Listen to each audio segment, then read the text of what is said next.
Welcome to another exciting episode of Musa N Show. Here is what we have today. Sanibonani, ngifuna ukuphinde futhi ngikhulume ngendaba yeThala Bank. Namuhla ke i-MK Party release statement. Kodwa ngaphambi ngifike kwi-MK Party ngifisa ukudlala i-video ke ka General Treasurer we EFF.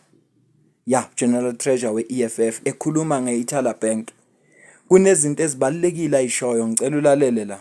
I would want to invest in a country that is marked by violence, by unemployment, because all the socio-economic conditions of our people are the ones that leads to this crime rate that is skyrocketing.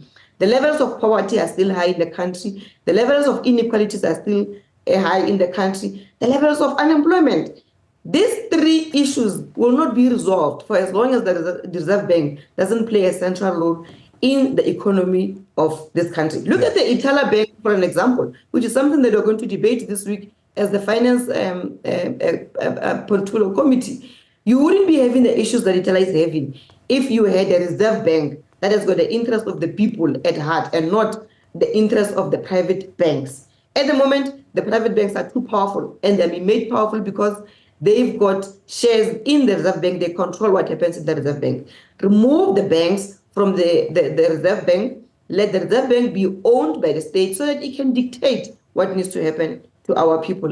And I can tell you, Thabo, it's one of the things, this Reserve Bank being privatized came in the dawn, in the transition between apartheid and democracy. When white people realized that they're going to lose power, they said, we can't lose power in its entirety. So let's hold on to two things. And one of the two things is the issue of the land, and it's the issue of the financial sector. And they hang on to the financial sector through the Reserve Bank. So we need to transform the financial sector through nationalization of the Reserve Bank. Njengoba umuzwa ke uTreasurer General we-EFF echaza ukuthi ezinye zezinto ezibalekile ukuthi kunationalizwe i-Reserve Bank. I-EFF kudala ilicula leli vangelo ukuthi njengoba thina asingabantu abangayilaleli. Kodwa uma nje ungaziqalalela kahle lento ayishoyo ukuthi indlela laba ababiza nge-white monopoly capital abavimbe ngayo ukuthi ama-bank nomthimkhakha lona we-financial sector uhlezi ungakubo ngoba ba-privatize i-National Bank. Mawubheka nje ukuthi ukube i-Reserve Bank beyingaphansi beyiphethwe uhulumeni bekuzoba lula ukuthi akhiphe license for Ithala, kodwa ngoba iphethwe yibo and baseva their interest, not interest yabantu. Uzuyasho lesisuthi ukube bebene the people's interest at heart bebezokwenza ukuthi iThala Bank ilisaveke. Awucabanga nje makubala ukuthi kunemsebenzi abalelwa ko400 ezophelela abantu 400 kule situation esikuyo manje, kule economy esikuyo manje. Makuphinde kubalwa abantu abawu400 abazo-add kule unemployment rate enkulu kangaka. EFF ayiqala ukukhuluma ngale ndaba, kodwa ngaphambi ngifuna ukudlala i-audio ka Dr. Mbuyiseni Ndlozi ekhuluma naye indaba ecishe ifana nale, ekhuluma ukubaleka ukuthi akunationalizwe i-Reserve Bank.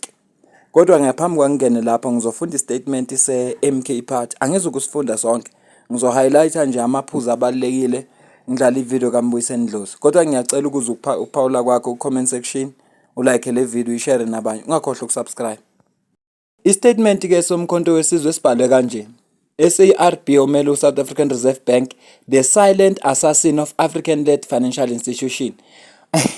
Bathi ke bathi umbulali oshayela phansi kodwa obulala ama-financial institution akhandwa ama-African. Ngizofunda iparagraph yokuqala, angazi noma ngizoyifunda ngesilungu bese ngiyayitranslate. The Umkhonto Wesizwe Party is outraged and deeply alarmed by the unfolding sabotage of Ithala Bank by the South African Reserve Bank and its agents. The latest development is yet another glaring example of the SARB system targeting and destruction of African-led financial institutions. Ithala Bank, an institution deeply rooted in servicing the most marginalized communities of KwaZulu-Natal, now faced liquidation under the guise of regulator enforcement, despite being financially solvent and endorsed by reputable auditors.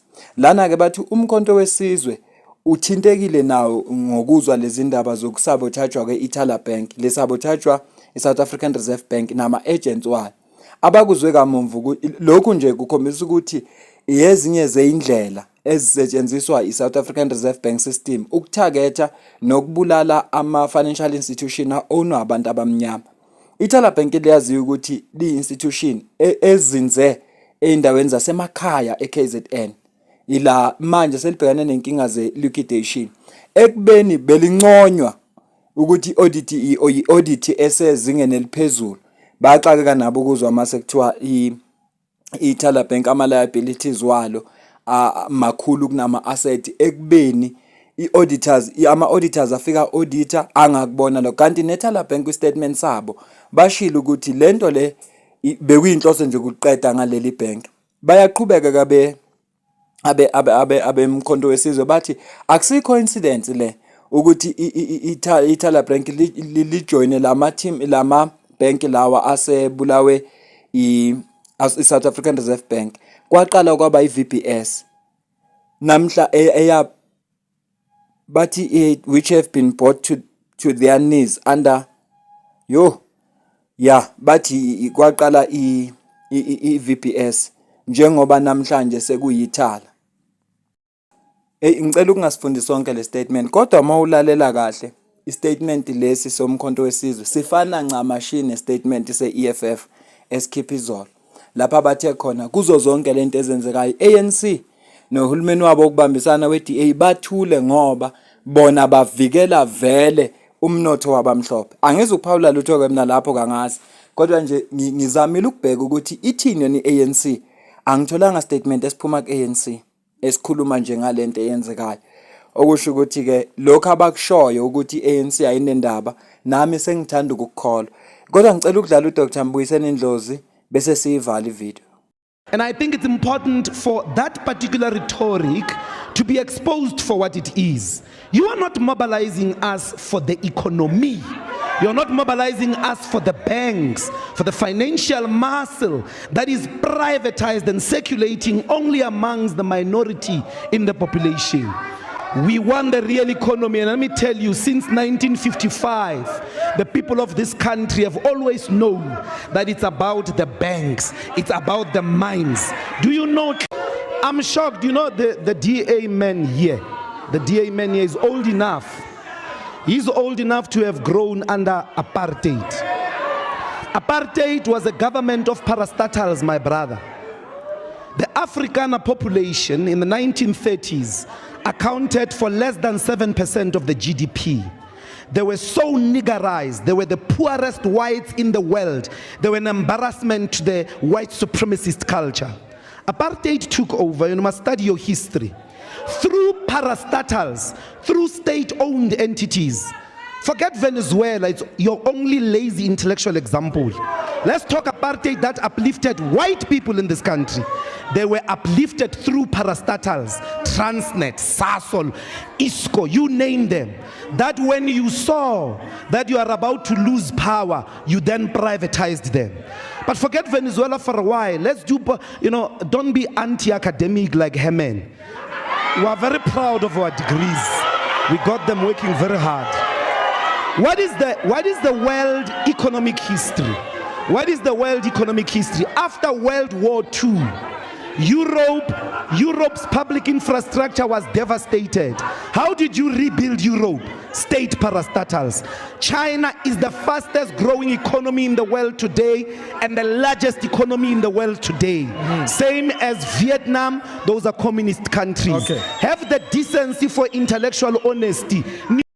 Njengoba umuzwa ku-Dr. Ndlozi la kwakuyidebate ababanayo njalo uma ngabe sekusondela ukhetho kodwa lezi zinto lezi ayizisho la zibaluleke ngendlela eyisimanga futhi mayichaza uyeza ukuthi hey kanti lamazwe sithi thina athuthuke ngenxa yokuthi izinto lezi bezonwa i-state onwa i-state ilaba kwazi khona ukufanda yonke into hayi my privatized manje njengoba i-Reserve Bank i-onwa ilaba kuthiwa bayiphethe ngemthetho yabo manje njengoba kusho ukuthi abananhloso yokuthi bathuthukise abantu abamnyama nokuthi bathathe abantu abamnyama babe ingxenye yomnotho especially kwi-financial sector.